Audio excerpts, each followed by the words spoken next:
Buenas noches, estimados y estimadas docentes. Bienvenidos a un ciclo más de los webinars organizados por la Dirección de Formación Docente en Servicio, DIFOTS. Gracias por acompañarnos esta noche. El tema del día de hoy es orientaciones prácticas para el desarrollo del enfoque de inclusión o atención a la diversidad en el marco de la estrategia Aprendo en Casa. Ante todo, queremos agradecerles y felicitarlos por acompañarnos en esta noche durante este webinar. Reciban el reconocimiento del Ministerio de Educación por el interés que demuestran y el compromiso que asumen al encontrarse con nosotros en estos espacios virtuales, con el fin de responder tanto a necesidades y demandas socioemocionales propias, pero también de sus estudiantes. Quien les habla, Alejandra del Río Cisniegas, psicóloga y especialista de la DIFOTS. Los acompañaré durante el largo de este webinar como moderadora.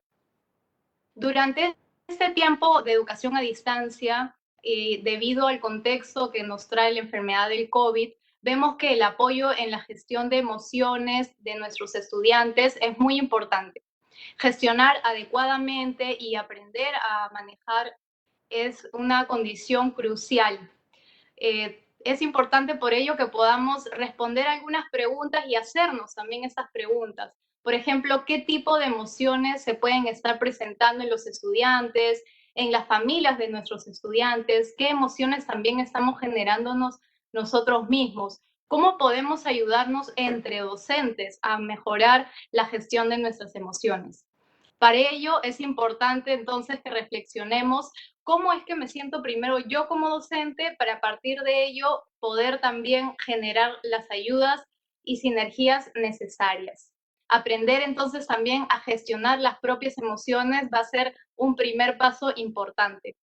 Les recomendamos además también que puedan conversar con los padres de familia y que presten atención a las emociones tanto de ellos como de sus hijos, ¿no? Porque si un padre está tranquilo, sabemos que puede proyectar esta tranquilidad a sus hijos.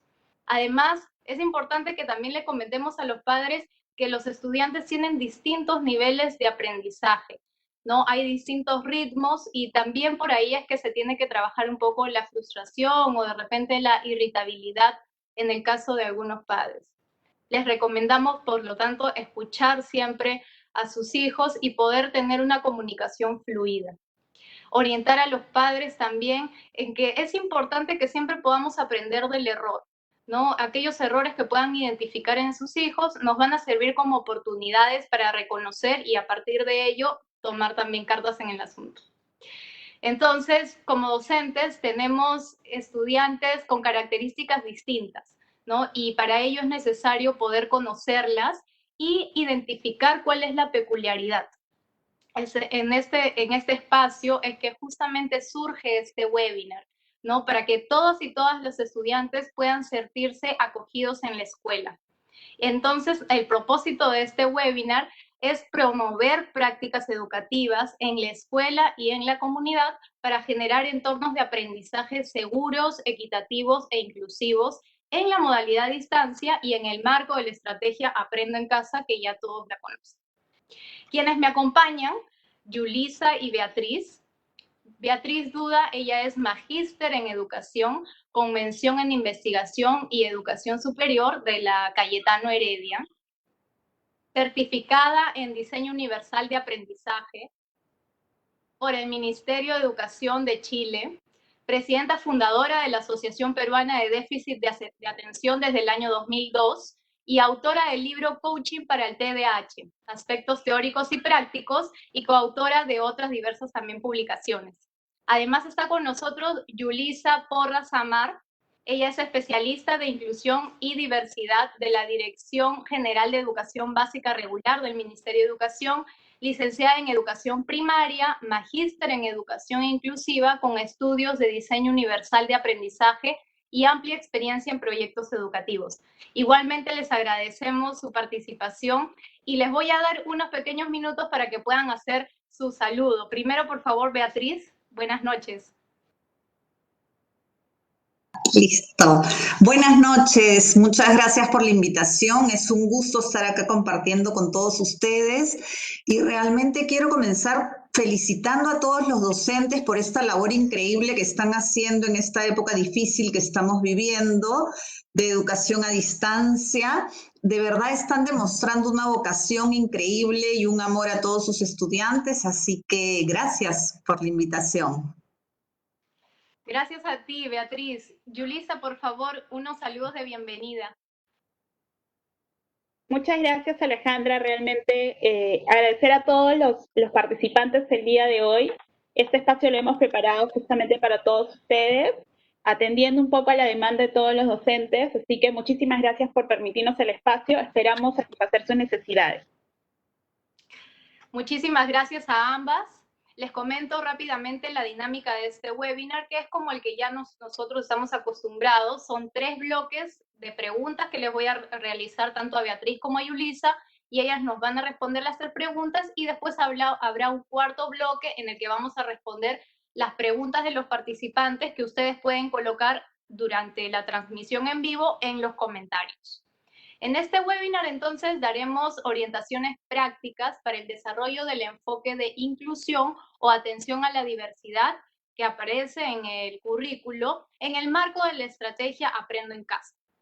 La diversidad de nuestro país está presente tanto en nuestras aulas, dentro de nuestras familias, en la sociedad, y es una oportunidad perfecta para enriquecernos todos y todas. Entonces, les planteamos, por favor, la primera pregunta. Y voy a pedir, por favor, a Yulisa que inicie con su respuesta.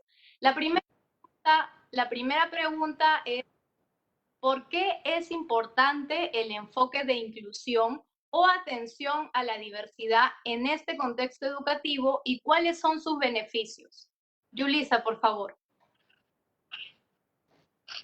Muchísimas gracias, Alessandra.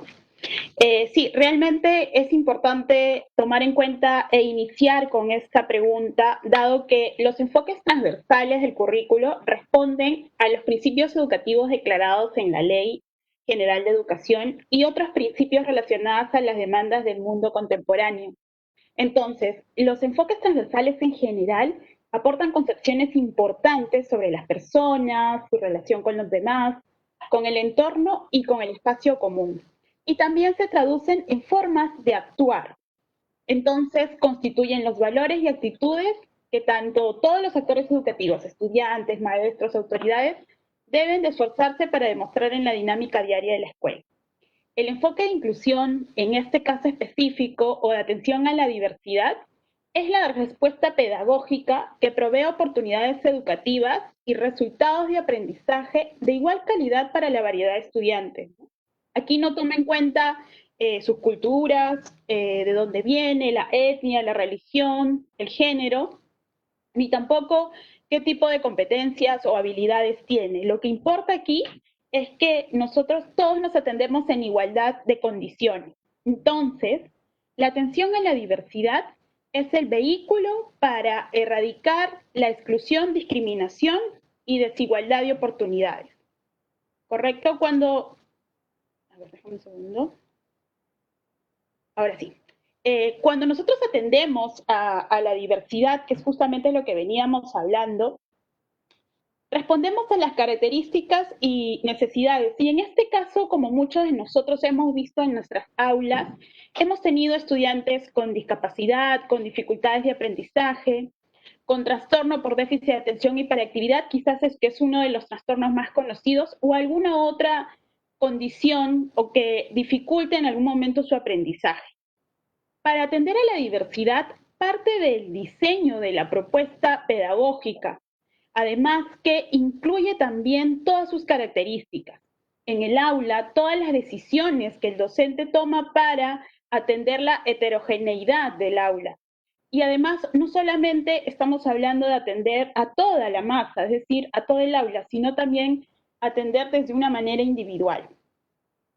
Cuando nosotros hablamos de atención a la diversidad, estamos hablando de ciertos beneficios y hay estudios que demuestran esto. Nosotros cuando atendemos a la diversidad, por ejemplo, los grupos socialmente diversos son más innovadores que los grupos homogéneos. La diversidad de las personas también adopta que desde sus mismas diferencias los equipos se hacen más eficientes porque aportan uno al otro. Entonces estamos hablando de equipos que se complementan entre sí. Además también que hay un mayor rendimiento en los estudiantes que tienen alguna dificultad o alguna condición, ¿correcto?, que en un aula diversa que otros. Este aprendizaje es de todos, no solamente del estudiante que es incluido, como muchos de nosotros en algún momento piensan. El aprendizaje y los beneficios de atender a la diversidad es de todo el grupo. La diversidad estudiantil también fomenta mejoras en las habilidades cognitivas de todos los estudiantes, tales como, por ejemplo, la resolución de problemas, el pensamiento crítico, porque un aula que vive y valora la diversidad continuamente busca trabajar en igualdad y en equidad. Además que la diversidad en un aula también contribuye en el desarrollo de habilidades sociales. Por ejemplo, nosotros teniendo estudiantes en un aula diversa y atendiéndole en igualdad de condiciones, promovemos una sociedad más democrática, más comprensiva y comprometida con su diversidad. La educación en diversidad beneficia a todos los estudiantes, les brinda confianza en diversas áreas. Entonces, estamos hablando de un estudiante que se siente respetado, que tiene confianza en sí mismo. Y por último, la desestigmatización que muchas veces traemos de culturas anteriores, ¿no? Que se piensa, por ejemplo, que la inclusión de estudiantes con discapacidad o con alguna otra condición influye o impacta negativamente en los logros académicos. Pues creo que es importante ver esto desde un marco general y todos los beneficios que trae atender a la diversidad, que es importante que hoy lo conozcan. Muchas gracias, Alejandra. Muchísimas gracias, Yulisa. Nos has dado bastante información, estoy segura les va a servir a todos los que nos están mirando con nosotros, están en esta transmisión. Le voy a hacer la misma pregunta también a Beatriz, por favor, para ti. ¿Cuál es la importancia de este enfoque de inclusión a la diversidad y cuáles son los beneficios que nos traen? Listo, gracias. A ver, efectivamente, si pasamos a la otra diapositiva, por favor. La atención a la diversidad, ya lo ha dicho Yulisa, es un derecho, ¿no es cierto? Nosotros nacemos en un país y ese país garantiza nuestro derecho a la educación. Antes, la educación era muy segregada y muchas familias lamentablemente pensaban que sus hijos que tenían algún tipo de característica difícil, problemática, etcétera, no tenían que ir a una escuela, que podían quedarse en casa. Ahora no, ahora felizmente ya está cambiando este paradigma y se sabe que todo niño y niña que nace tiene un potencial por desarrollar al margen de las características individuales que presente. Entonces, esta atención a la diversidad va a fomentar una inclusión social, porque va a hacer que efectivamente como sociedad todos tengamos oportunidad a una educación de calidad y equitativa y por lo tanto va a permitir que el país crezca. Lo que sucede en muchos países, y el nuestro no se queda atrás, es que mucho potencial se queda escondido, no brilla. Muchos niños y niñas capaces, con muchas habilidades, se quedan a medio camino porque no terminan su escuela, ¿no? Eso está cambiando felizmente y la idea es que todos puedan acceder a un aula y que tengan las mismas oportunidades y que colaboren para que este país siga desarrollándose por el buen camino y crezcamos, ¿no? Entonces, antes, seguimos con la siguiente, antes se pensaba que las aulas eran iguales, ¿no? Ya habló Yulisa también que las aulas hoy en día son heterogéneas. Hoy en día un docente de aula no puede pretender que sus estudiantes respondan de la misma manera, porque ya se sabe felizmente por los estudios neurocientíficos que los cerebros son diferentes. No hay un cerebro humano exactamente igual en su funcionamiento a otro. Entonces, si todos aprendemos, somos diferentes, aprendemos de diferente manera. Por lo tanto, la enseñanza tiene que dar un marco muy grande de estrategias. Ahora luego vamos a hablar de eso, ¿no es cierto? Entonces, tenemos que tener en cuenta que todos somos diferentes y que esas diferencias suman, no restan, sino que más bien suman, ¿no? Van a hacer que el aula sea mucho más rica, que el aprendizaje sea mucho más rico. Seguimos con 6 conceptos de las neurociencias que vamos a revisar brevemente porque son conceptos interesantes que apoyan este aprendizaje, enseñanza en las aulas. Y cuando hablo de aulas, por supuesto, me refiero ahora a las aulas del aprendizaje a distancia, ¿no es cierto? O sea, la radio, la televisión, la internet. Seguimos, por favor. Vamos a ver estos 6 conceptos, ¿no es cierto? El primero es los desafíos que motiven. Y eso lo conocen todos los docentes. Es decir, a la hora que yo planifico mi sesión de aprendizaje, tengo que crear actividades que no sean demasiado fáciles, que aburran a mis estudiantes, o demasiado difíciles, que los abrumen, los frustren y los lleven a patear el tablero, ¿no es cierto? Entonces, ¿cómo lograr eso? Es la gran pregunta. Y la única respuesta es conociendo a cada uno de mis estudiantes. Si yo sé cuál es su estilo de aprendizaje, cuál es su inteligencia más desarrollada, cuáles son sus intereses, cuáles son sus barreras de aprendizaje también, voy a poder diseñar una actividad que acoja a la gran variedad de estudiantes que tengo. Luego tenemos el concepto de las neuronas espejo, que es algo magnífico que tiene el cerebro humano que permite imitar, pero no solamente imitar acciones. Por ejemplo, ustedes todos conocemos que cuando un bebito llora, los demás bebitos que están alrededor también comienzan a llorar, ¿no es cierto? Pero las neuronas espejo no solamente nos permite imitar acciones, sino también actitudes y emociones. Y acá el rol del docente es importantísimo, es decir, cómo estoy ingresando a mi aula virtual, a mi grabación, a mi clase, con qué actitud estoy entrando, porque eso va a marcar, va a facilitar que el estudiante esté dispuesto al aprendizaje, contento, motivado. Entonces, acá hay un gran reto, ¿no?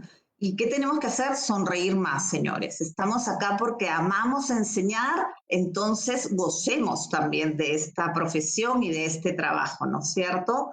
Luego está el concepto de las inteligencias múltiples, que todos lo conocemos, pero acá también lo que nos tenemos que preguntar es, ¿realmente estoy dando oportunidad a cada uno de mis estudiantes para que se desarrolle desde la inteligencia con la que se siente más cómodo, por ejemplo? Es decir, si un chico no quiere escribir un ensayo, quiere más bien hacer una filmación o quiere dibujar, ¿le estoy dando esa oportunidad? ¿O me estoy cerrando en que todos tienen que escribir un ensayo?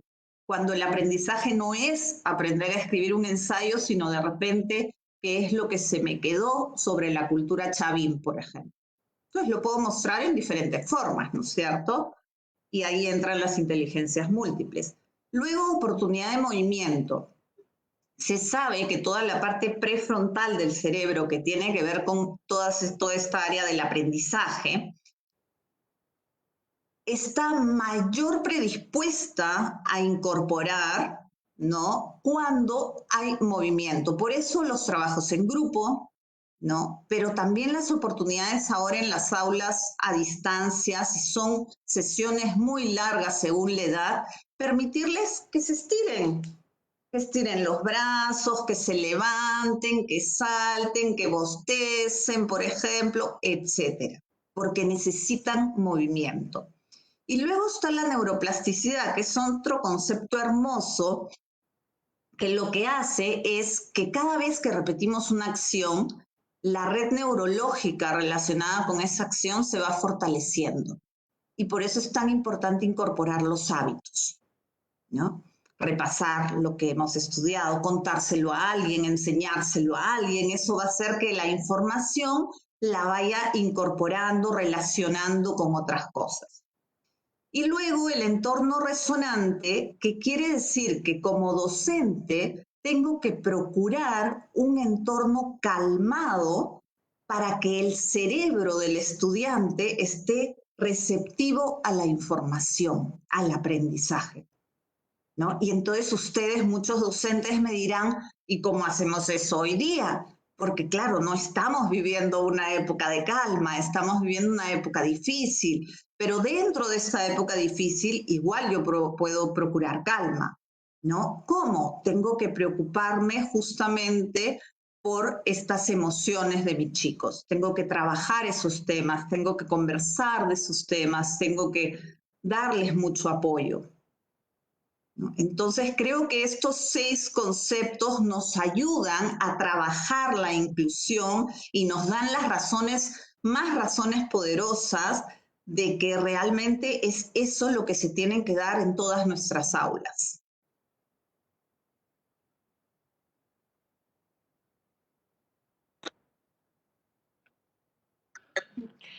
Muchas gracias, Beatriz, por toda la información que nos has brindado sobre todo el tema de neurociencias, que es un tema fascinante. Bueno, como hemos visto, en realidad este enfoque es importante, es crucial, y la dimensión socioemocional que siempre ha estado, es parte de la vida de los docentes, de los estudiantes, de todo ser humano, está tomando realmente una importancia relevante en medio del contexto en el que vivimos, ¿no? Y por eso también cobra sentido en el aula para poder promover la inclusión mediante interacciones positivas basadas en el respeto, en el reconocimiento del otro, reconociendo las emociones también del otro, teniendo esta capacidad de empatía para poder convivir sanamente.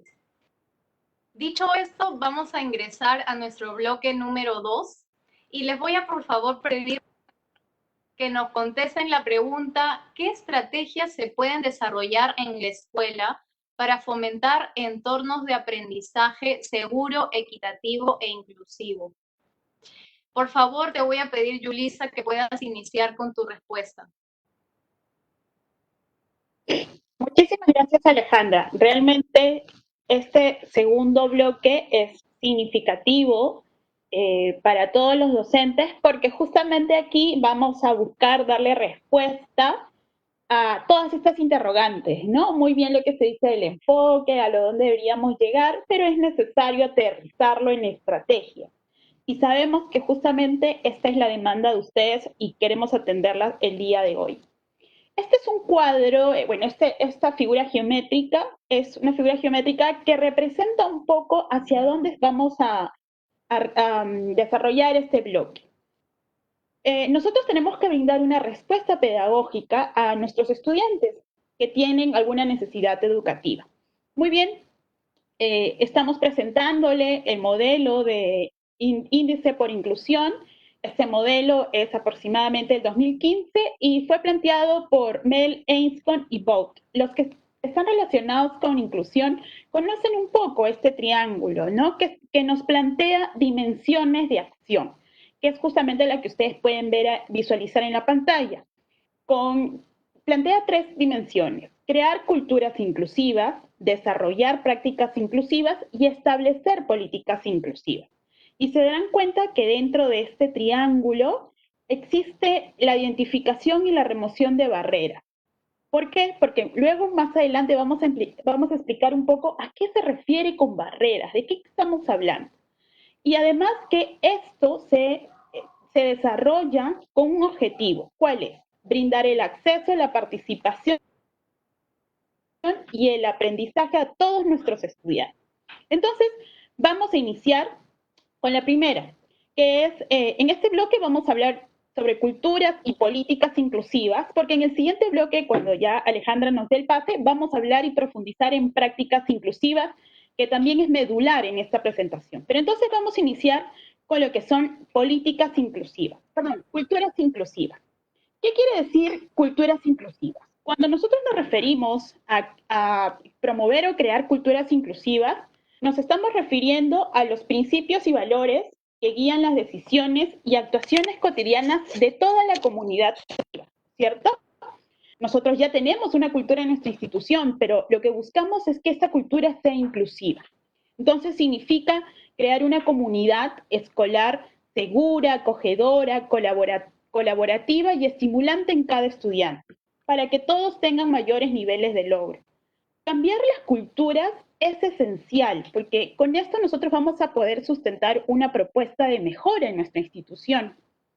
La cultura inclusiva de la escuela se refiere en las prácticas dentro de la misma institución. Por ejemplo, en las personas que trabajan en la institución educativa cuando hemos estado de manera presencial, si tanto la parte administrativa realmente vivencia una cultura inclusiva, también se hace evidente en prácticas que hacen que todos los estudiantes del aula se involucren y participen de manera significativa con relación a los logros de aprendizaje. Muy bien, ¿qué estrategias puedo yo realizar para promover culturas inclusivas, por ejemplo, en mi institución educativa y en el marco de la educación a distancia? Haz visible estos valores, ¿no?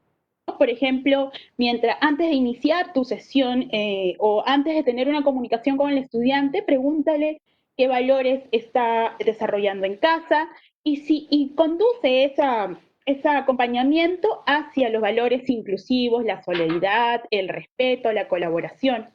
También podrías promover la discusión y la reflexión de valores con tus estudiantes. Por ejemplo, es planear una actividad donde todos tus estudiantes describan qué valores quisieran que rijan en sus vidas. Un poco puedes describir historias o biografías o videos que hagan un poco el acercamiento a esto, ¿no? Inducirlos. También otra de las posibles estrategias puede ser modelar y demostrar los valores inclusivos en tus diferentes acciones. Recuerda que tú eres un modelo para tus estudiantes. Entonces, las palabras, los mensajes que tú brindes significarán mucho para ellos. Otra de las estrategias, podríamos organizar talleres con los padres y madres de familia para promover estos valores. Y un aspecto muy importante que pareciera que quizás muchos de nosotros no estamos familiarizados es el lenguaje inclusivo. El lenguaje centrado en la persona, en su manera de utilizar esta forma de cómo se refiere a las personas. Por ejemplo, muchas veces he escuchado cuando dice la persona discapacitada, y cuando nosotros hablamos de un lenguaje centrado en la persona, estamos pensando en un lenguaje apropiado que es, por ejemplo, en vez de decir el discapacitado, el de habilidades diferentes, llamarlo por el nombre propio, el estudiante con discapacidad o Juan con discapacidad.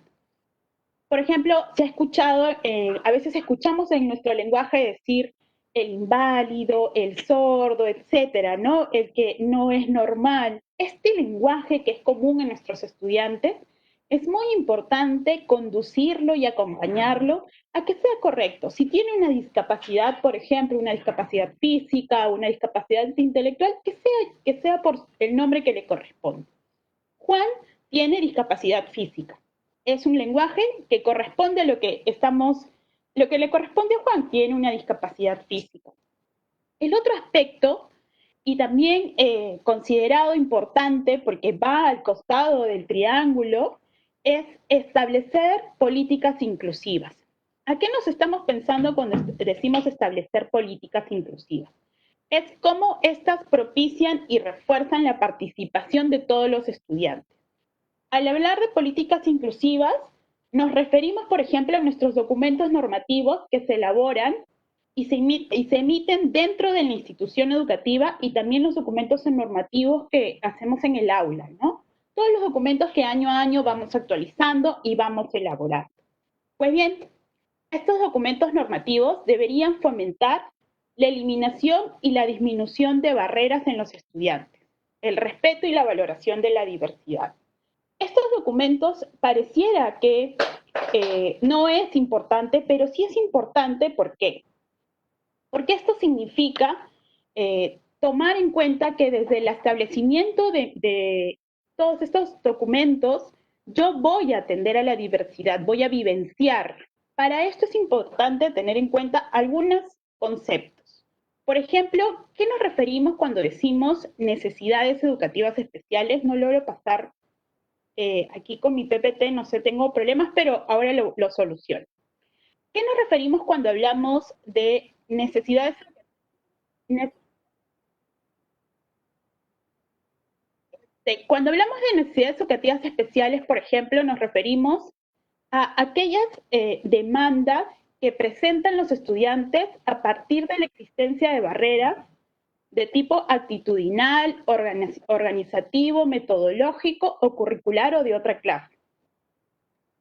¿Por qué nos referimos a necesidades educativas especiales? Porque es importante entender que esto se refiere en un sentido mucho más amplio. Anteriormente, cuando hablábamos de necesidades educativas especiales, se refería solamente a discapacidad, pues hoy ha cambiado. Hoy nos referimos, como le decíamos, a todas demandas que presentan los estudiantes a partir de la existencia de barreras. Estas necesidades educativas especiales pueden ser de manera temporal o permanente. Por ejemplo, algún estudiante que está pasando por un periodo de duelo, digamos, porque ha tenido en este proceso, justamente en el marco de la emergencia sanitaria, ha tenido lamentablemente la pérdida de uno de sus familiares, está pasando por una etapa de duelo que requiere un acompañamiento, ¿correcto? Entonces, este estudiante está presentando una necesidad educativa, pero no va a ser permanente, va a ser temporal. Es decir, que nosotros como docentes vamos a buscar desarrollar algún tipo de apoyo para este estudiante. Este nuevo concepto de necesidades educativas especiales es muy importante, docentes, que lo tengamos en cuenta, porque así nosotros desestigmatizamos esta idea de que las necesidades educativas especiales solo es discapacidad. Y eso no ocurre, porque en nuestra aula nosotros también tenemos estudiantes con alguna otra necesidad educativa. Entonces, a la pregunta, ¿a qué nos referimos también? Cuando decimos que este estudiante tiene una barrera, ¿qué es una barrera educativa? Una barrera educativa son las restricciones o obstáculos que limitan el aprendizaje y la participación y la convivencia. Por ejemplo, les voy a contar el caso, por ejemplo, un caso. Un padre de familia indica que la profesora está obligando a su niño a bailar con una niña con síndrome de Down. El padre le consulta al Minedu qué acciones puede realizar para que no obligue a su hijo a participar de esta actividad, ¿no? Entonces, este papá nos llama, nos dice que lo están obligando, ¿no? A bailar a su hijo con una niña con síndrome de Down. ¿Existirá una barrera? Efectivamente, existe una barrera. ¿Y cuál será? Es una barrera actitudinal, porque se está evidenciando que este papá, por desconocimiento, no creemos que lo hace a propósito, tiene prejuicios, estigmas o creencias sobre las personas con síndrome de Down, con discapacidad.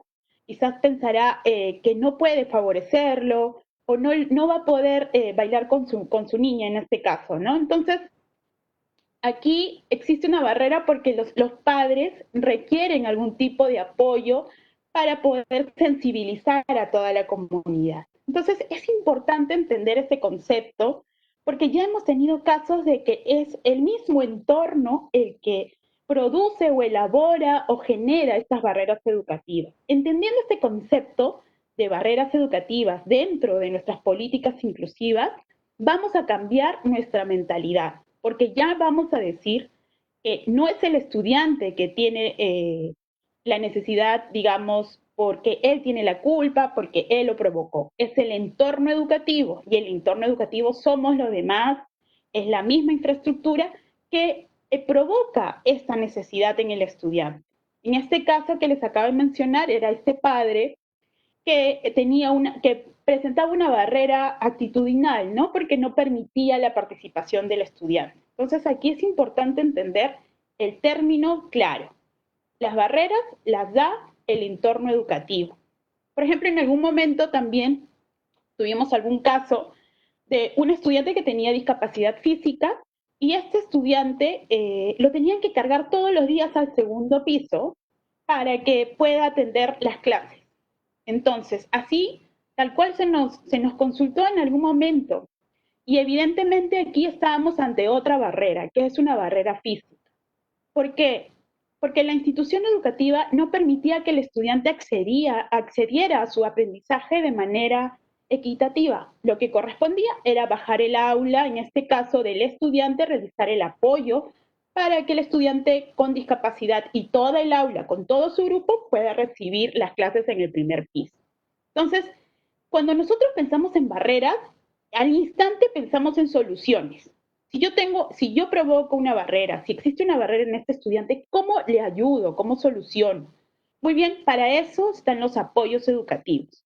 Los apoyos educativos son todas las acciones que aumentan la capacidad de la institución educativa para eliminar o reducir estas barreras. En el hoy, ¿qué tipo de apoyos educativos puedo brindar? Puedo brindar los apoyos educativos referidos a las adaptaciones curriculares. Las adaptaciones curriculares pueden ser de acceso, las pedagógicas y las curriculares específicas. Y un poquito más adelante les vamos a desarrollar.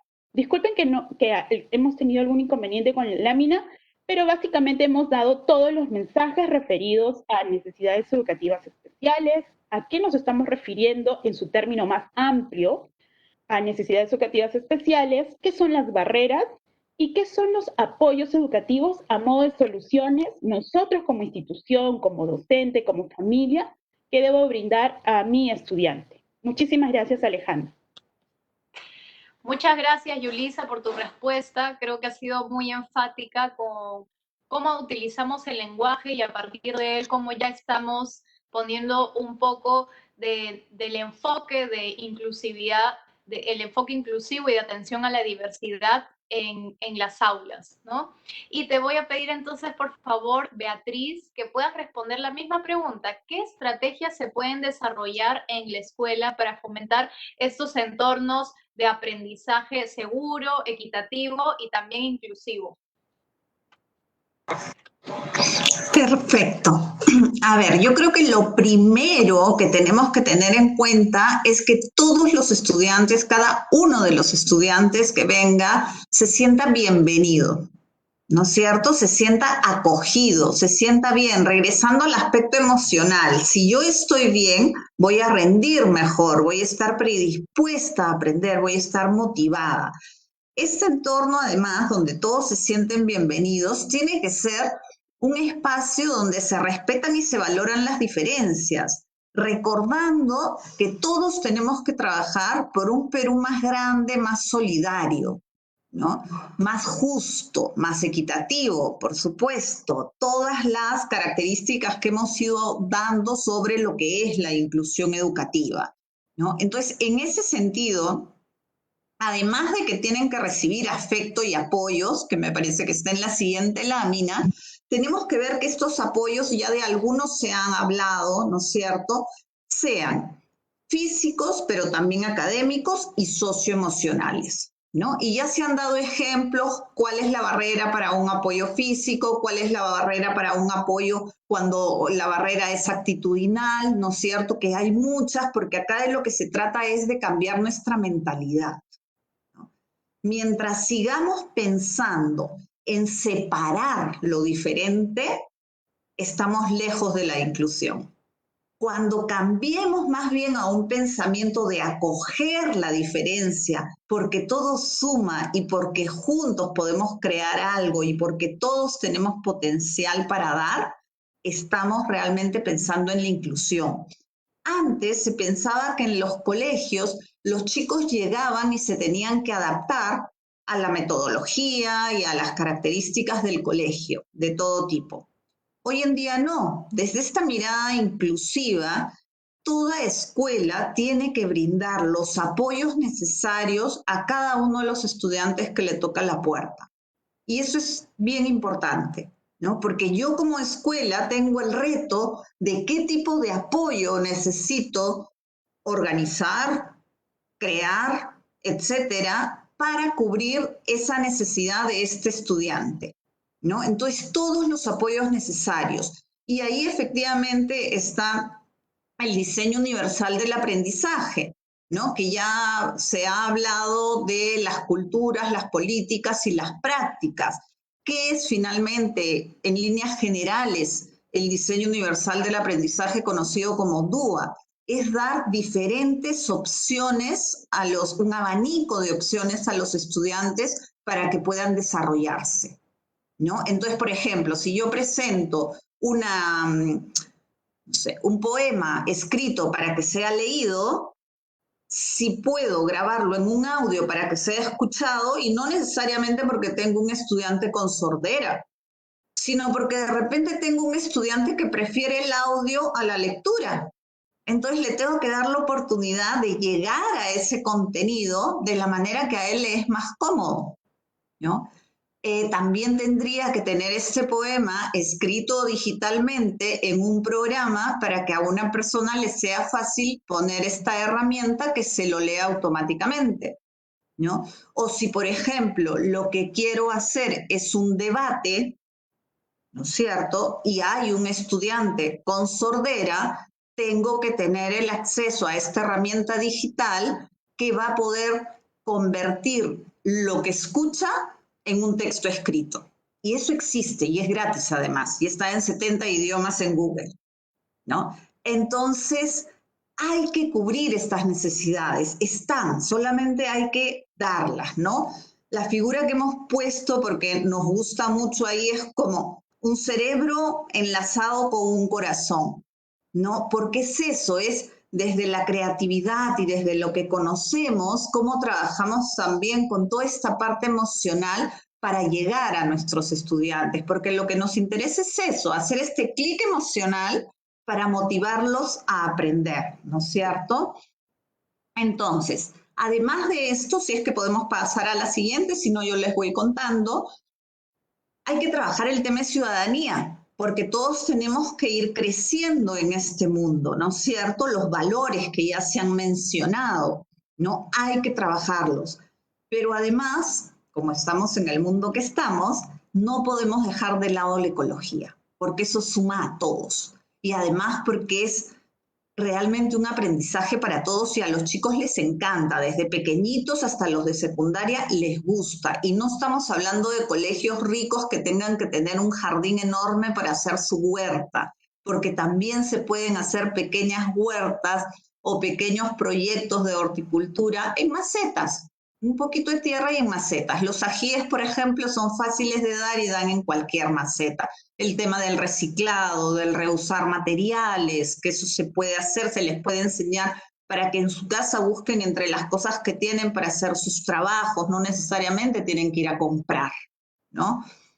Y, por supuesto, los entornos digitales, porque estamos aquí, llegó con fuerza por todo lo que estamos viviendo, pero se va a quedar.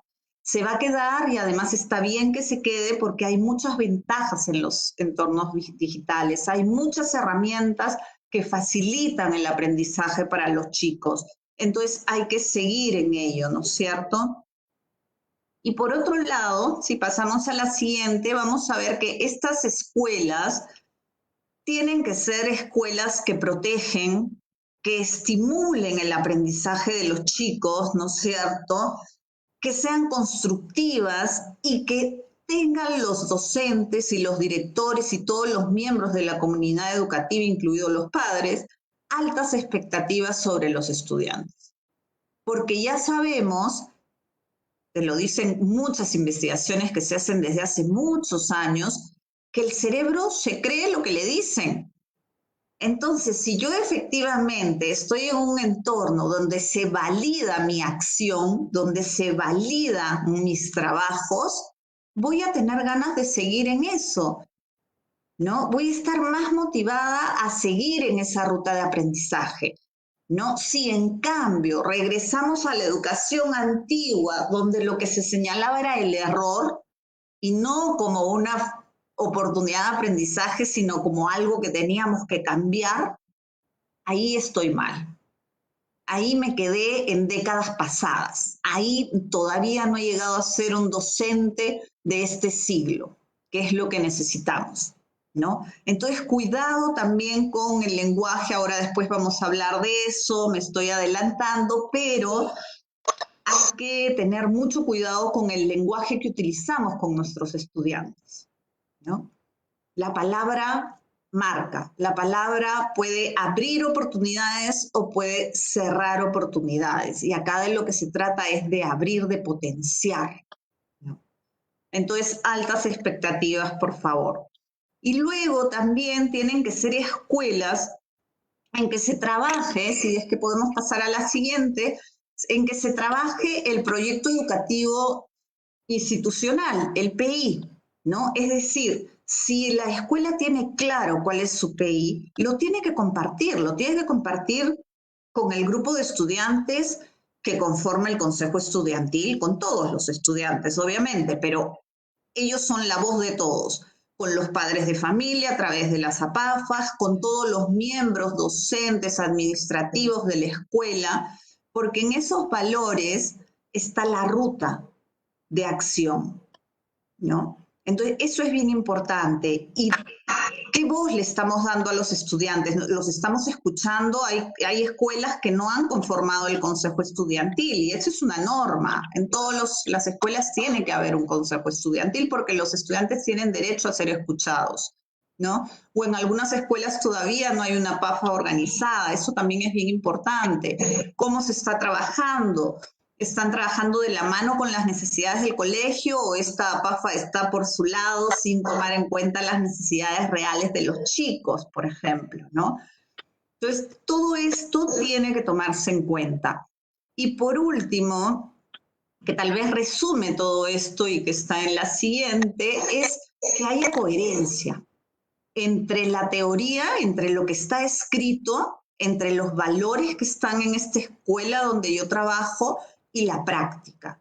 Porque si estamos hablando de inclusión, estamos hablando de dar facilidades. Entonces, algo que yo me tengo que preguntar es, ¿realmente estoy dándole facilidades a cada uno de los estudiantes? ¿Qué necesitan? Y si no tengo la respuesta, tengo que preguntar. Las escuelas inclusivas son escuelas que trabajan en equipo. En esta situación de aislamiento y de aprendizaje a distancia, yo he visto muchísimas prácticas docentes maravillosas, de docentes que hacen sus grupos de Facebook y comparten estrategias, comparten sesiones, se cuentan sus cosas, se sostienen a nivel emocional y eso es lindo. Yo creo que esa es una de las cosas lindas que nos está enseñando esta crisis y que tiene que quedarse, ¿no? Darnos la mano entre todos. Gracias, Ale. Muchas gracias a ambas por sus respuestas. Como hemos escuchado, la cultura inclusiva se refleja en las prácticas de la escuela, ¿no? No solamente tiene que quedar en las palabras o en el plan, sino se tienen que ver en las acciones, ¿no?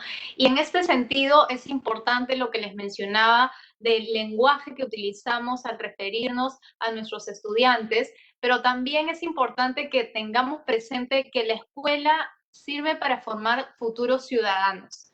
Y desde este punto es que tenemos que siempre tener presente los valores que se están transmitiendo y que como docentes son y vamos a seguir siendo personas que vamos a ser el ejemplo desde los más pequeños, ¿no? Como ya nos ha mencionado Beatriz, los estudiantes tienen una capacidad increíble, las neuronas espejo que sirven para absorber toda esa información que les vamos a brindar, pero desde los más pequeños, desde inicial, primaria y en el caso de secundaria, los estudiantes siempre van a ver un reflejo y un modelo a seguir en los docentes. Y es por este motivo que como docentes es necesario que también se practique desde la práctica la cultura inclusiva.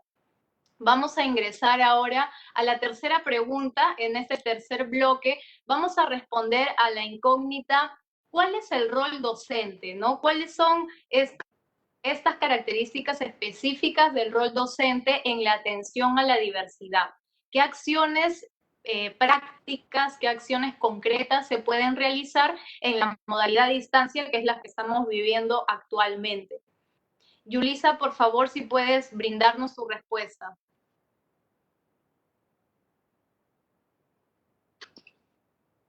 Muchísimas gracias, Alejandra. Sí, realmente, justamente queríamos dejar para este último bloque la importancia del rol docente en la atención a la diversidad y justamente para poder realizar y llegar a acciones específicas. Pero para eso es importante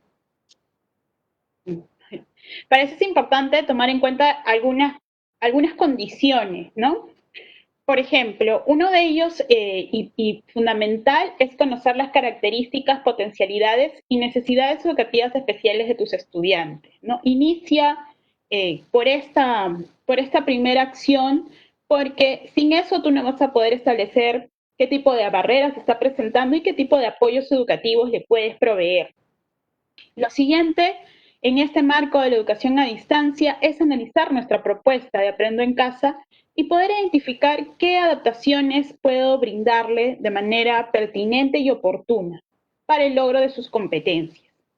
En este momento, nuestro principal aliado son nuestras familias, ¿correcto? Nuestras familias forman parte de nuestra alianza para poder desarrollar los aprendizajes de nuestros estudiantes. Entonces, considera con ellos la importancia de informar y orientar. ¿Qué adaptaciones en base al análisis y a la observación que has hecho con tu estudiante? ¿Qué adaptaciones requiere su hijo e hija? Y con ello podrás contribuir a eliminar o disminuir las barreras educativas. Además que las adaptaciones para realizar la retroalimentación periódica del proceso de aprendizaje del estudiante requiere un proceso de acompañamiento. Esta retroalimentación que nosotros brindamos al estudiante es tomando en cuenta y considerando qué tipo de adaptaciones ya le he brindado. Un poco refleja este rol docente en un marco de atención a la diversidad, ciertos pasos, ¿no? Y requiere mayores oportunidades para gestionar sus emociones. Podemos destinar una sección en su portafolio para que plasme de diversas formas las emociones que va viviendo y conocer también cómo las va gestionando a partir de los recursos que les vamos brindando. Esto es importante porque el establecer estrategias para conocer más a los estudiantes implica un involucramiento adicional con cada uno de ellos. Además que significa conocer de dónde procede, de qué región procede la familia. Y esto refleja también, como bien venía diciendo Beatriz, la siguiente estrategia, que es mantener altas expectativas en tus estudiantes. Para eso significa plantear metas altas pero asequibles y diferenciadas a partir de la zona donde se encuentra la zona de desarrollo próximo del estudiante, ¿no? Y esto corresponde también a uno de nuestros desempeños en el marco del buen desempeño docente. Entonces, mantener altas expectativas significa desafiar esta normalización del fracaso que muchas veces hemos visto en los estudiantes. Por ejemplo, hemos escuchado a estudiantes que nos dicen que su hijo no puede, que su hijo se rinde muy rápido, él no quiere. Entonces, este tipo de mensajes hace que la familia elabora una burbuja del fracaso alrededor del estudiante. Y es nuestra labor como docentes eliminar esa burbuja. Significa que debemos de pensar en el estudiante como que él sí va a poder, sí va a lograr. Esto es muy fundamental dentro de nuestro proceso de acompañamiento, porque esto requiere un cambio de mentalidad también en la familia. Debemos de también poder pensar que no estamos para remediar o rehabilitar. Nuestro proceso es el acompañar al estudiante y atender sus diversas necesidades educativas. Otro de los aspectos significa comunicarme regularmente con mis estudiantes. Aconsejamos crear espacios y sistemas para propiciar una buena comunicación. Por ejemplo, puedes, como te decíamos, pedirle al estudiante tener unos minutos previos a la comunicación o a la retroalimentación que ya lo tienes programado para que puedas conversar con él sobre qué tipo de necesidades tiene, cuáles son un poco sus intereses, ¿no? ¿Qué tipo de problemas está teniendo? Además, como también es importante anticipar posibles barreras al planear actividades. Cuando tú ya tienes esta oportunidad de conocer y haber observado a tus estudiantes, ¿correcto? Uno de los pasos para la implementación de los apoyos educativos es también establecer los niveles de adaptación. Estas adaptaciones que pueden ser de acceso, las pedagógicas y las curriculares. Cuando nos referimos a las adaptaciones de acceso, nos estamos refiriendo a aquellas relacionadas a los cambios o modificaciones en el aprovechamiento de los espacios educativos. Por ejemplo, cuando hablamos de infraestructura, cuando hablamos de rampas, pero también estamos refiriendo al acceso a materiales específicos según la necesidad del estudiante.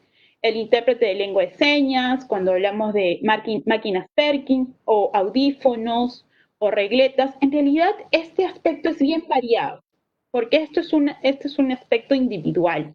Cada estudiante requiere diferente tipo de apoyos educativos. Lo siguiente, y un poquito para poder ordenarnos cuando hablamos de adaptaciones, son las adaptaciones pedagógicas. Estas adaptaciones pedagógicas se refieren a los ajustes o modificaciones en las metodologías, tanto en los materiales educativos, tanto en la metodología propiamente y en el proceso de evaluación.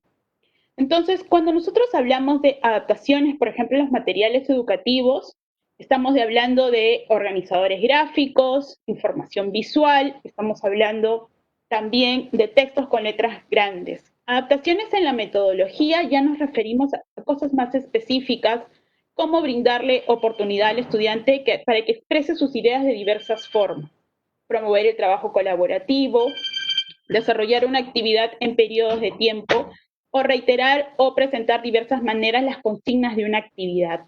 ¿Se dan cuenta? Las opciones son variadas y son significativas porque responden, como decíamos, a las diversas individualidades de cada estudiante. Además que también se realizan adaptaciones curriculares, ¿no? Para hablar de adaptaciones curriculares nos estamos refiriendo a ajustes del currículo para responder a las características, potencialidades y necesidades de cada estudiante. Significa ver el nivel de desarrollo de la competencia del estudiante y poder identificar cuáles son los apoyos o ajustes necesarios que requiera. Además que poder ver el nivel de desarrollo de la competencia, que también es significativo. Entonces, al hablar de prácticas inclusivas, nos estamos refiriendo a varios aspectos, desde el proceso de las adaptaciones de acceso, las pedagógicas, las curriculares, pero también desde el concepto que yo tengo de mis estudiantes, mantener altas expectativas, conocer la diversidad del estudiante e identificar estos apoyos educativos. Muchas gracias, Alejandra. Muchísimas gracias por tu respuesta, Yulisa. Le voy a pedir ahora a Beatriz que nos responda la misma pregunta. ¿Cuál es el rol docente en la atención a la diversidad y qué acciones se puede realizar en la modalidad distancia? Gracias. A ver, lo primero que desearía resaltar es que el docente está en la... Si podemos pasar, gracias. El docente, comencé además esta tarde, ¿no es cierto?, agradeciendo y diciendo la vocación docente. De verdad que yo estoy maravillada de todas las experiencias que estoy viendo, ¿no? Y dentro de la vocación yo quiero resaltar 3 puntos, ¿no?, que ayudan en este paso, en esta dinámica, en este ejercicio de la inclusión en el aula. Uno, que el docente tiene que saber que el aprendizaje es permanente, pero no me estoy refiriendo aquí solamente al aprendizaje académico, a los cursos, a las capacitaciones, no, sino que también abrirse al aprendizaje de los estudiantes, es decir, cada uno de mis estudiantes me enseña algo. ¿Estoy yo preparado para recibir ese aprendizaje o no me doy cuenta y lo dejo pasar? Eso es bien importante, sobre todo hoy en día con este tema de las herramientas digitales, los estudiantes nos enseñan mucho, pero no solamente nos enseñan de herramientas digitales, si uno está con la cabeza y el corazón abierto, puede aprender muchísimas cosas de su estudiante. Entonces, eso es bien importante. Y un tercer punto en este aprendizaje permanente es que el docente tiene que estar consciente de aprender sobre sí mismo. Porque los seres humanos cambiamos, no somos estáticos. Entonces estamos en permanente aprendizaje sobre nosotros. ¿Qué tanto nos conocemos? ¿Cómo este año estoy en mejor o no tan buena disposición hacia mi rol como docente? ¿Qué es lo que tengo que trabajar ahí? ¿Qué estoy aprendiendo de mí mismo? En esta época, además, ¿qué he aprendido? ¿Qué saco? ¿Cómo lo estoy volcando en mis estudiantes? ¿No? En ese sentido, además, priorizar el bienestar socioemocional de los estudiantes. Ya se ha dicho varias veces en esta tarde, en este webinar, y no nos cansaremos de repetirlo. Es un mandato, incluso en abril salió, digamos, una normativa para los que quisieran acogerse de la UNESCO, diciendo que particularmente en esta época de crisis, todo docente del mundo tenía que priorizar el bienestar socioemocional de los chicos. Entonces lo estamos haciendo, pero por supuesto ahí también hay que retroceder un paso y preguntarme yo como docente, ¿estoy priorizando mi bienestar socioemocional? ¿Me estoy cuidando a mí misma? ¿Qué tengo que hacer para cuidarme más? ¿No? Y el tercer punto muy importante es creer en el potencial de cada uno de ellos, que también ya se ha hablado, pero creo que lo tenemos que tener presente porque yo no voy a ser un buen docente si no estoy frente a un estudiante en el cual yo creo, ¿no? Entonces tengo que tener eso muy presente siempre. Y pasamos a las estrategias, les hemos puesto una lista, creo que son 3 diapositivas o 4 son, sobre algunas estrategias que vamos a revisar rápidamente, ¿no? Transmitir que valoras la diversidad. Esto es importantísimo, ¿no? Aprovechar si de repente hay una noticia en donde se han vulnerado derechos, ¿no? Para discutirla en el aula, por ejemplo, de acuerdo según la edad de los estudiantes. Acuérdense que cuando digo aula me refiero a estos espacios de aprendizaje a distancia, ¿no? Pero hay que transmitir esto a los estudiantes. Otra vez regresamos a la coherencia. Tengo que ser coherente. Acoger a los estudiantes migrantes y su cultura, es decir, aprovecharme de la riqueza que tengo en este grupo de estudiantes, aprendiendo de ellos, pero además acogiéndoles, dándole la oportunidad para que nos enseñen sobre determinada cultura, sobre determinada lengua, sobre determinada costumbre, etcétera, etcétera, ¿no? Recordar que somos un ejemplo positivo para el otro. Recordemos siempre la neurona espejo, nos van a imitar. Entonces, ¿qué queremos que imiten de nosotros? ¿No? Ya se ha hablado de las metodologías activas también, y ya se ha hablado también de dar múltiples formas de acceso a los conocimientos, ¿no? Y se han puesto ejemplos. En la siguiente vamos a ver algunas acciones más. Esto de dar múltiples formas de acceso a los conocimientos es importantísimo. Tenemos que ser muy creativos. Creo que todavía no hemos hablado esta tarde de la palabra creatividad y yo creo que los docentes somos muy creativos. Antes se pensaba que solamente los docentes de inicial y los primeros grados eran los más creativos, ¿no? Pero no, falso. Todos los docentes somos creativos y hay que apelar a esa creatividad, ¿no? Hay que seguir aprendiendo el lenguaje digital porque, como dije antes, esto llegó para quedarse y porque además brinda muchísimas oportunidades para muchos estudiantes.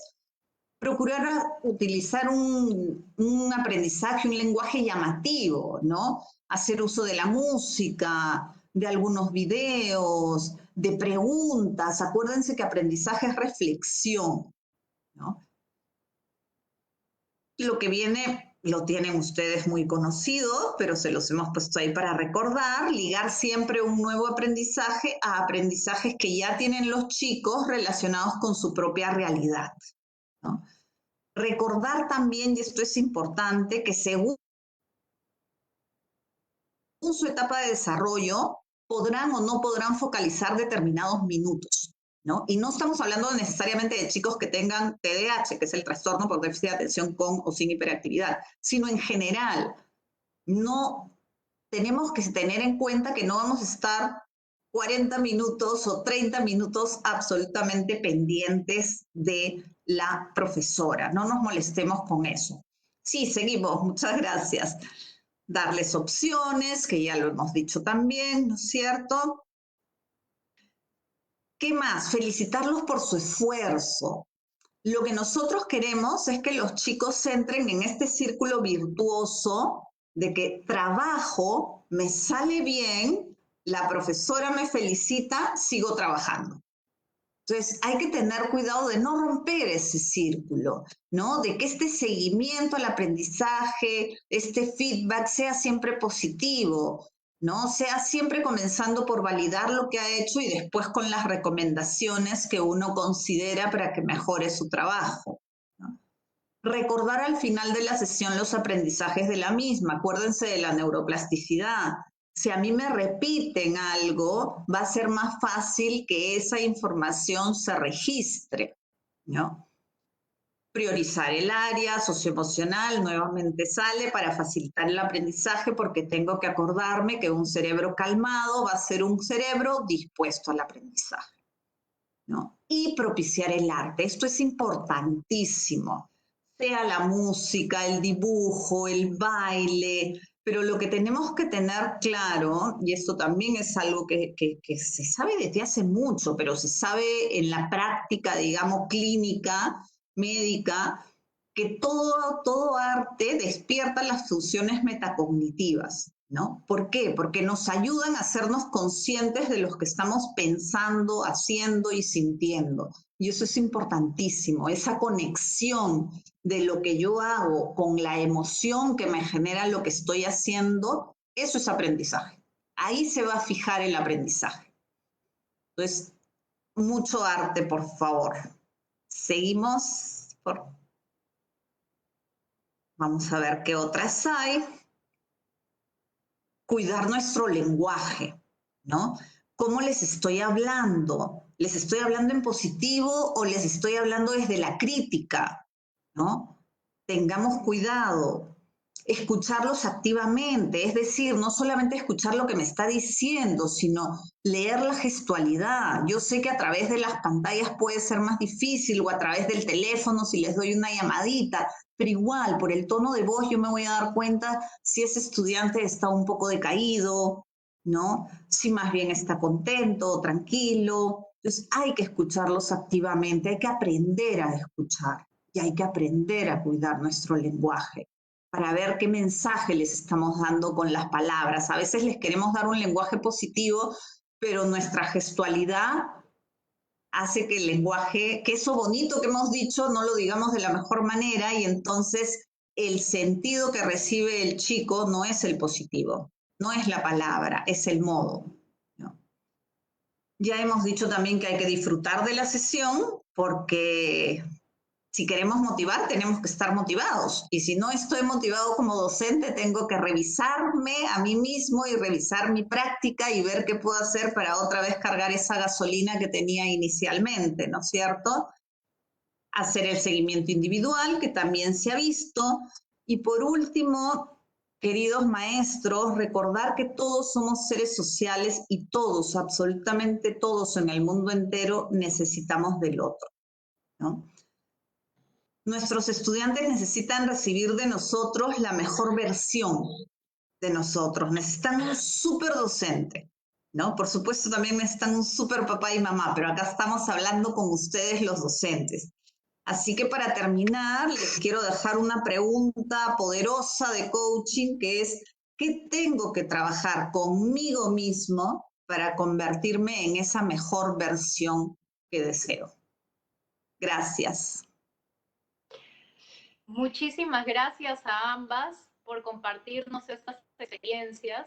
Por un lado, Yulisa nos ha comentado y nos ha definido algunas terminologías importantes que todos los docentes se tienen que conocer para poder atender realmente la diversidad y poder, nos ha comentado, por ejemplo, de la adaptación curricular, ¿no? Y algunos otros ejemplos. Y también Beatriz ha concluido con una reflexión muy bonita, muy interesante, y justamente a partir de eso quisiera compartir con ustedes la reflexión que veo que hay muchas reflexiones en los comentarios, pero hay una en especial que me ha llamado la atención de Rosana Larcón.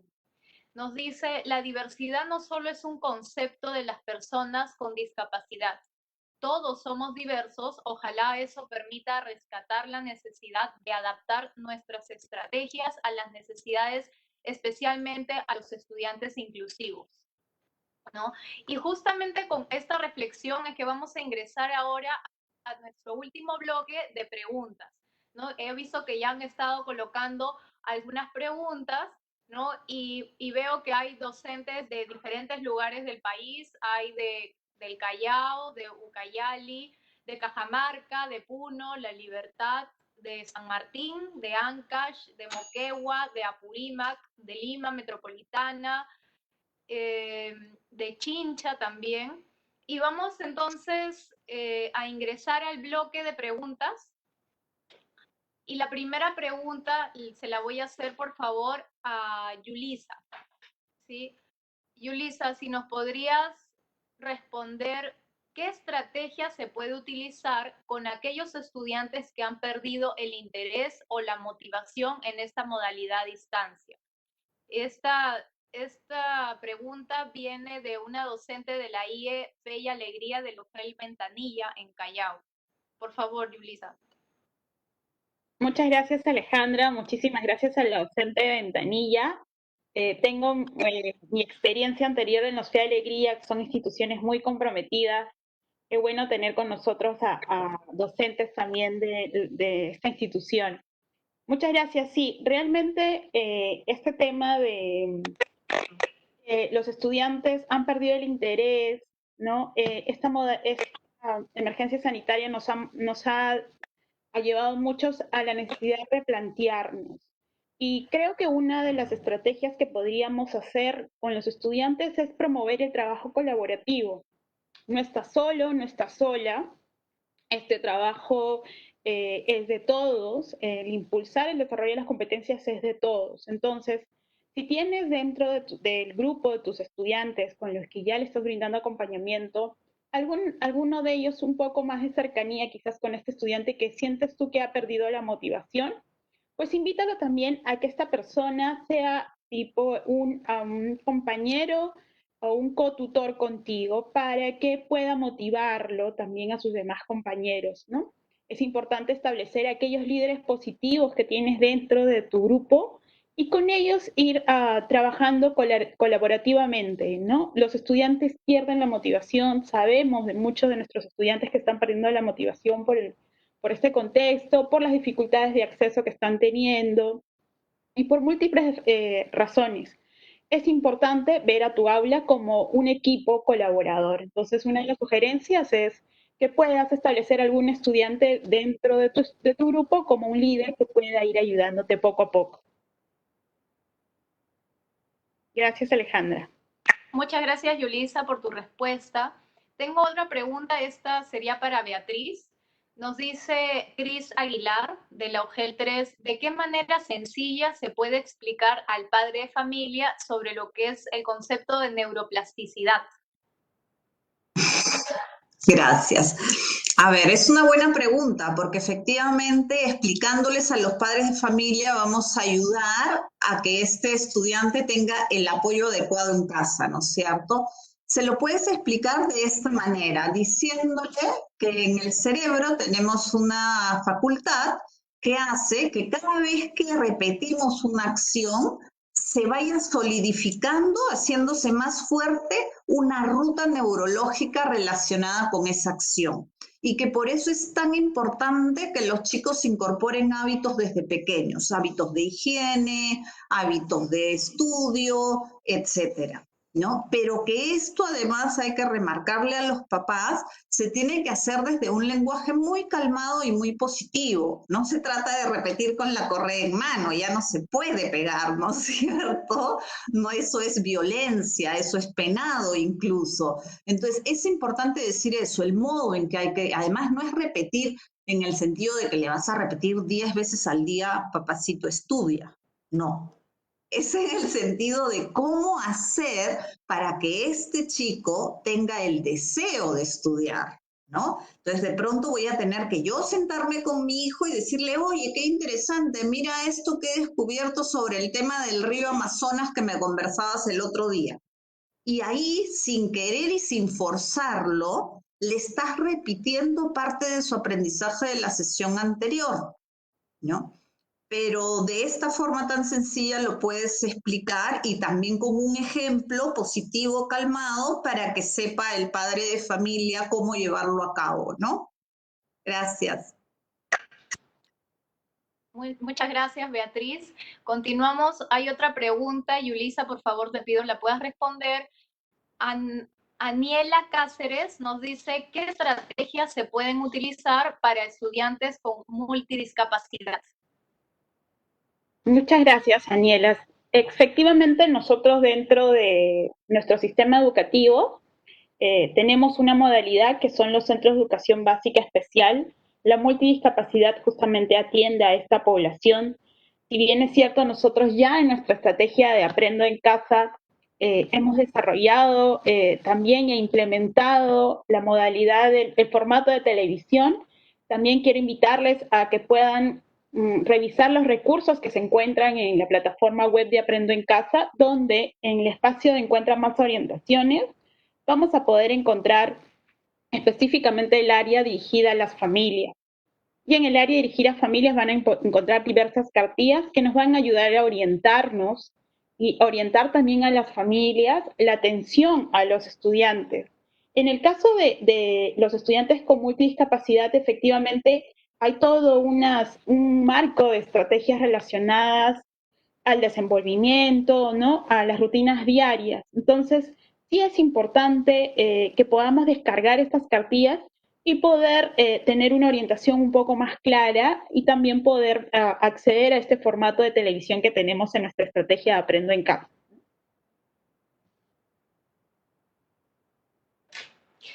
Muchas gracias por tu respuesta. Vamos con una última pregunta, porque por temas de tiempo vamos a tener que cortar ahí, pero les voy a dar igual otras opciones para que puedan compartirnos sus inquietudes. Le voy a pedir a Beatriz, ya de alguna manera Yulisa ha respondido esto en la primera pregunta, pero igual quisiera, la pregunta viene de Miriangeli Nick. Buenas noches. ¿Cómo motivar a un estudiante inclusivo? ¿Qué se puede hacer de diferente para ellos con la finalidad de motivarlos?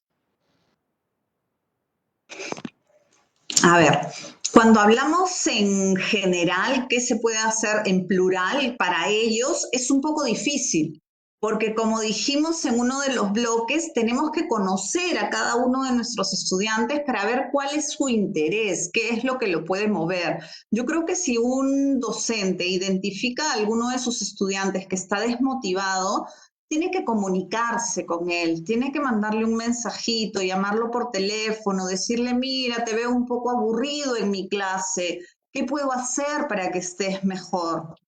¿No? Mostrar ese interés. Yo conozco ya de muchos docentes que han utilizado esta estrategia y el cambio ha sido increíble, porque regresamos, señores, a lo emocional. Cuando yo soy capaz de establecer un clic emocional con otro ser humano, las cosas mejoran. Ese otro ser humano está más atento a lo que yo pueda decir. Entonces creo que es importante comunicarse con él, ¿no? Y decirle, te veo así, ser sincero, te veo así, cuéntame qué puedo hacer, cómo te puedo ayudar, qué necesitas, cómo desearías que sea mi clase para que estés un poco más atento, ¿no? ¿Qué es lo que te dificulta hacer las tareas, si es que el problema son las tareas, ¿no? Yo creo que la comunicación es vital, ¿no? Hay algunos colegios que están dejando esto, digamos, al psicólogo del colegio, ¿no? Pero no, yo creo que es el profesor que ve en la pantalla esta desmotivación, que se tiene que dirigir directamente al estudiante, comunicarse con él e idear con él algo. Muchas gracias, Beatriz. Tienes toda la razón. Es importante que también se trabaje de manera articulada en los casos donde podemos contar con algún psicólogo o en los casos en los que las UGELs y las DRE también están brindando este soporte más de tipo socioemocional, ¿no? Y bueno, con esto estamos concluyendo lo que son las preguntas del día de hoy, pero quisiera compartirles que tenemos el correo difots016@minedu.gov.pe para que puedan hacernos llegar las inquietudes que de repente por esta vía no hemos podido responder. Muchas gracias, pero antes quisiera mencionarles algunas pequeñas ideas fuerzas que hemos visto en los 3 bloques que ya hemos comentado. En el primer bloque se ha respondido cuál es la importancia de este enfoque de inclusión y cuáles son sus beneficios. Este enfoque que está explícito en el currículo es la respuesta pedagógica, y nos lo ha comentado Yulisa, que provee oportunidades educativas y traducidas en aprendizaje para la variedad de estudiantes que tenemos, independientemente de su religión, de su cultura, del género, de las destrezas y habilidades que pueda tener, ¿no? Beatriz también nos ha señalado el aporte de la neurociencia, ¿no? Que me ha parecido, y creo que a todos los docentes que nos están viendo en este momento les ha llamado muchísimo la atención estos términos que nos has comentado de neuroplasticidad las neuronas espejo también, que las neuronas espejo también le llaman a veces la neurona de la empatía, ¿no? Y en este caso, y hablando del tema de inclusión, es bastante importante que podamos reconocer y saber a qué nos estamos refiriendo. En el segundo bloque hemos visto algunas prácticas para poder fomentar esta educación inclusiva. No hemos hablado de la importancia de valorar la diversidad, que se visibilice en el actuar y en el hablar, de acoger a los estudiantes migrantes de diferentes culturas, ¿no? Y para ello es clave que podamos tener comunicación tanto con el municipio escolar, tanto con los estudiantes como con las APAFAS, también con los padres y madres de familia, por decir un ejemplo, ¿no? Porque también podrán haber otras organizaciones dentro de la escuela. Y finalmente, en nuestro tercer bloque, hemos visto algunas prácticas específicas que el docente puede considerar, pero para ello es importante conocer términos como las necesidades educativas especiales, qué son las barreras educativas, qué es la adaptación curricular, qué son las adaptaciones pedagógicas, pero además también analizar el desarrollo de la competencia del estudiante, brindar un aprendizaje motivador, ligar siempre lo que se está estudiando con la realidad del estudiante, felicitar y valorar los logros y por mencionar algunos de ellos. Entonces, de esta manera estamos concluyendo nuestro sexto webinar. Todos los webinars, quiero recordarles, quedan grabados en la página de Facebook de Perú Educa, donde actualmente ustedes están observando la transmisión en vivo, pero también pueden encontrarlos en la página web www.envivo.perueduca.pe. Con nosotros será hasta una siguiente oportunidad, y como última reflexión quiero decirles que de repente no son los mejores momentos para que llevemos una educación a distancia, pero los docentes y los peruanos en general nos hemos caracterizado por saber afrontar las dificultades que nos han tocado, ¿no? Hemos tenido terremotos, hemos tenido el fenómeno del Niño, y siempre hemos sabido responder de manera resiliente y siempre saliendo fortalecidos, aprendiendo algo de esta situación. Entonces, en este contexto quiero compartirles también que desde el Ministerio de Educación tenemos la página Te Escucho Docente, en la que se brinda soporte socioemocional a los docentes del país, ¿no? Hay psicólogos en línea que pueden atenderlos. La página es autoayuda.minedu.gov.pe/te escucho docente/, ¿no? Aprovechamos para recordarles los protocolos del MINSA. Eviten, por favor, salir de sus casas si no es necesario, asistir a reuniones familiares, continúen con el constante lavado de manos y el uso de mascarilla. Recuerden que ustedes son el ejemplo de los estudiantes y de las familias, y en este contexto justamente es que voy en ese momento a desinfectar mis manos con alcohol y ponerme la mascarilla, ¿sí? Y así voy a, por favor, invitar a Beatriz y a Yulisa para que digan sus palabras finales de despedida. Por favor, Beatriz, iniciamos contigo.